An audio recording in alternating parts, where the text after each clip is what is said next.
Ok, donc exercice 3A. Je vous montre rapidement ce qu'on va faire. Donc on a un posage à faire, évidemment, un surfaçage. Ensuite de ça, on a un parcours en poche, donc pour faire des cavités qui sont ouvertes comme celle-ci ou fermées comme celle-là, avec une entrée en hélice.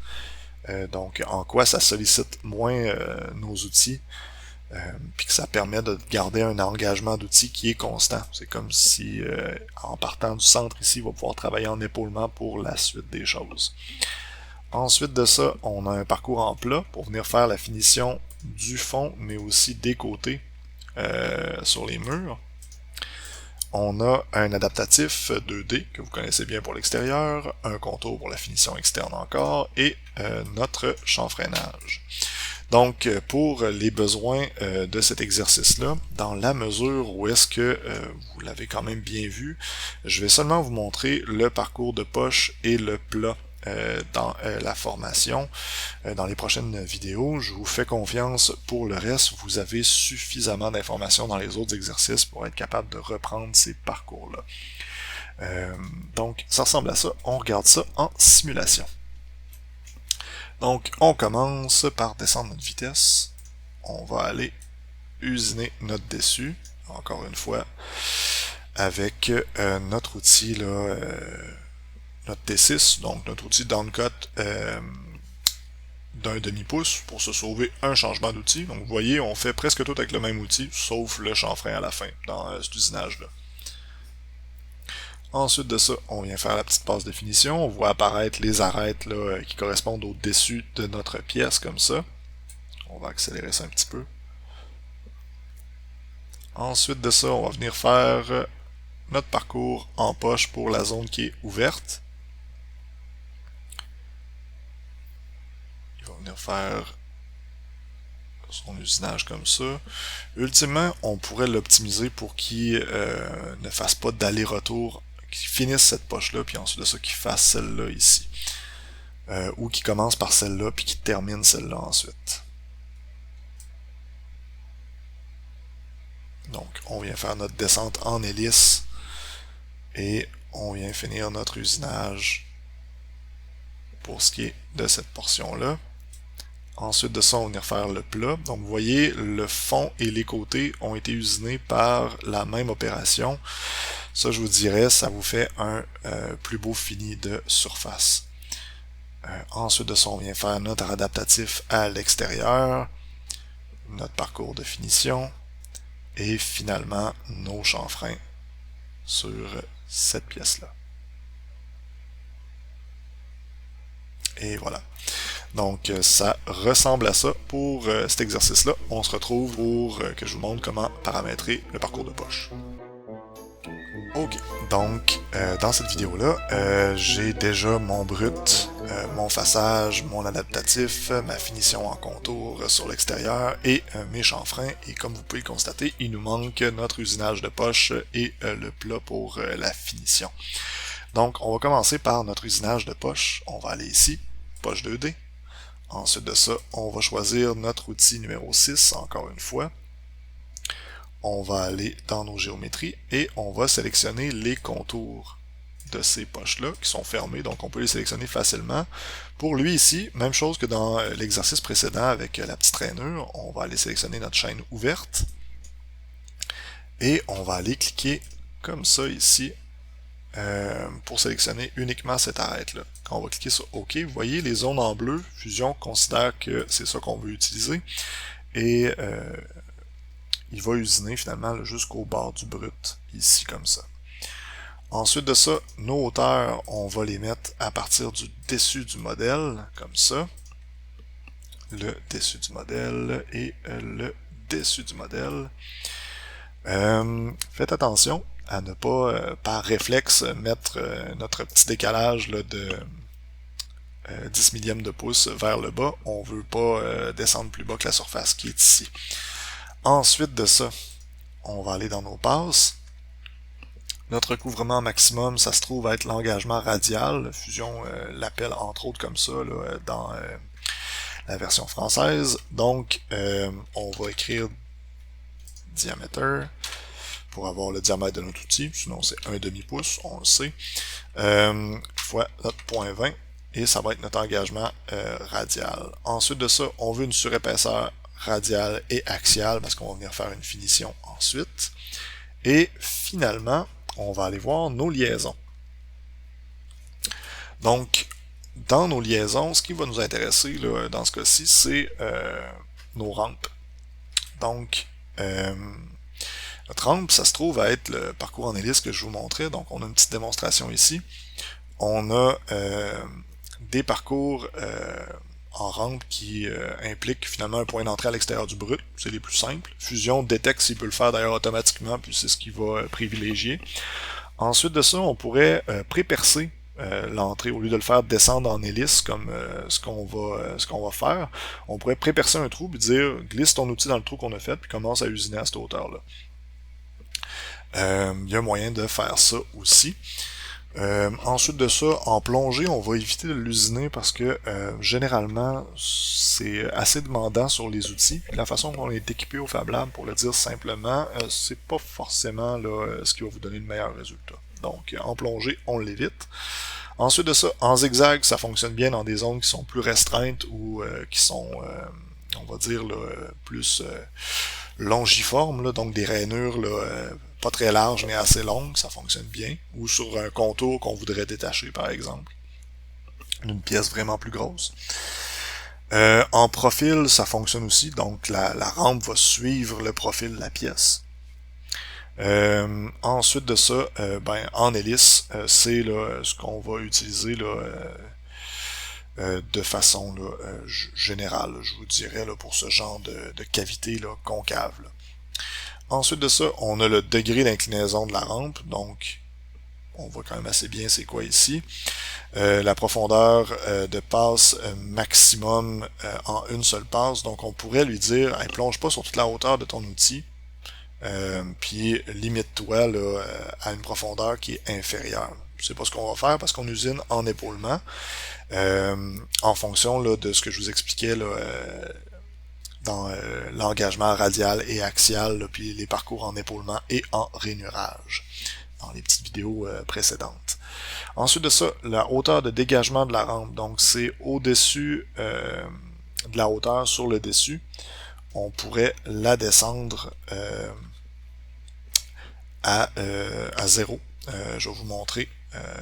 En fait, non, je vais le laisser à 1. Je vais vous montrer ensuite de ça qu'est-ce que ça fait changer. Ensuite de ça, le dégagement radial de rampe, on pourrait y donner une valeur de dégagement entre la paroi qu'on usine, donc à l'intérieur, pour être sûr qu'il n'y ait pas une rampe qui soit trop proche d'un côté là, de pièce. Le diamètre de rampe, donc c'est le diamètre qui va faire en hélice. Assurez-vous que ça corresponde à peu près, je vous dirais, là, au diamètre de votre outil. Plus petit, si votre vitesse est pas... si votre vitesse est trop rapide, en fait, là, puis qu'il s'engage dans sa descente en rampe à une vitesse trop grande, vous risquez de faire vibrer la machine. Donc, comme dans l'autre exercice, pour l'usinage de la petite rainure là, à l'extérieur, si vous avez des changements rapides de direction sur la machine, vous risquez de la faire vibrer puis d'amoindrir votre fini de surface et la précision de votre usinage à ce moment-là. Donc, c'est à considérer. Puis le diamètre minimum, ben c'est ça. Essayez là, de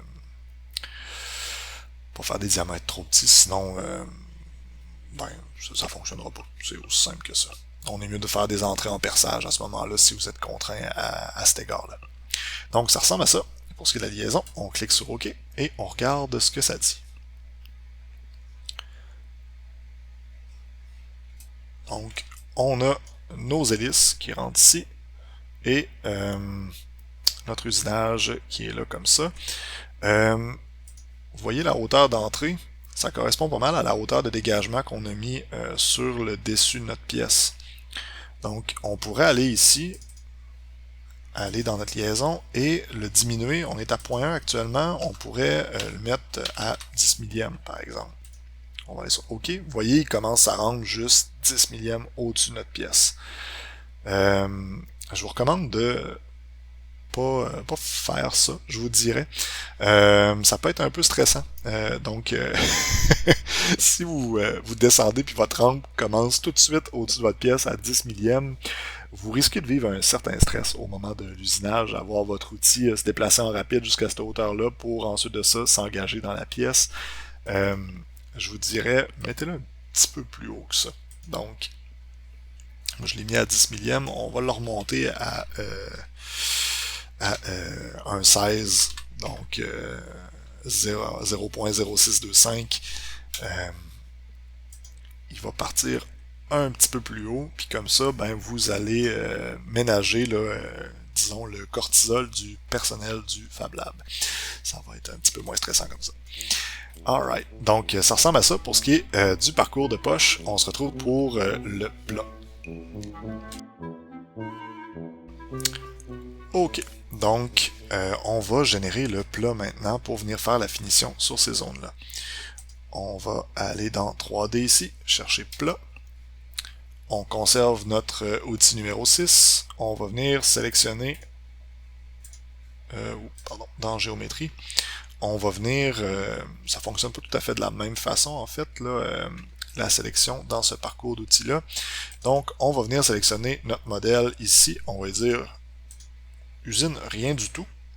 Et on va ajouter les zones qu'on veut usiner pour le plat. Faites attention dans ce genre de menu-là dans Fusion, tout dépendant du parcours d'outils que vous sélectionnez, vous pouvez avoir aussi à sélectionner l'entièreté des zones que vous voulez utiliser. Exemple, on va usiner ces zones-là, nous autres, donc les petits murs qui sont ici.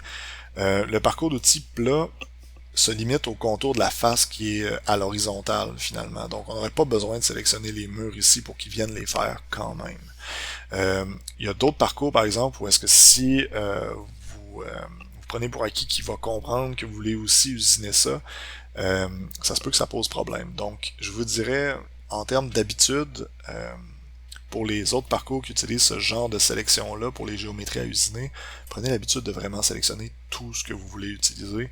Vous allez rencontrer le moins de bugs ou en tout cas d'inadéquation entre votre intention de création et ce que le logiciel va interpréter ultimement. Donc on clique sur OK. On voit que nos zones sont en verte. Vous allez voir, ça ne fera pas de différence là, comme je viens de vous dire. En hauteur, on va aller chercher le haut du modèle ici et le haut du modèle ici. Le bas du modèle, on va sélectionner sélection et on va aller cliquer sur le plus bas qui doit faire. Qui se trouve être la marche qui est ici. Ensuite de ça, on va aller dans nos passes. Le recouvrement, on peut le laisser comme ça. On a laissé une surépaisseur de 20 millième. Donc la profondeur de passe radiale est pas très grande. Puis le reste, ça équivaut à un surfaçage finalement qu'on fait à une hauteur différente. Donc on peut le laisser comme ça. Et on va cliquer sur OK.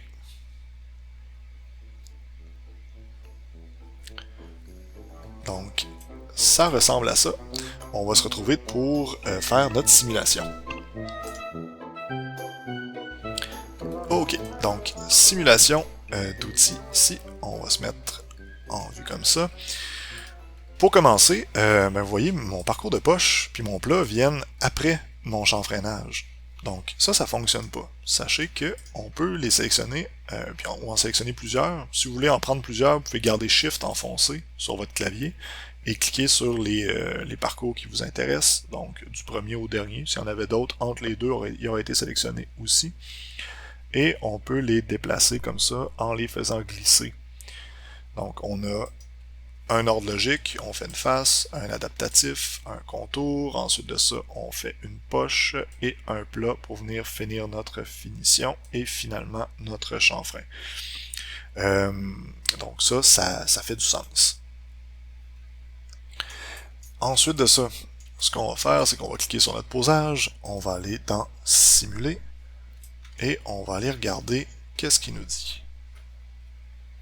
Donc on ralentit notre vitesse, on s'assure d'avoir arrêt sur collision de sélectionner et on va venir faire notre usinage. Donc on enlève la matière.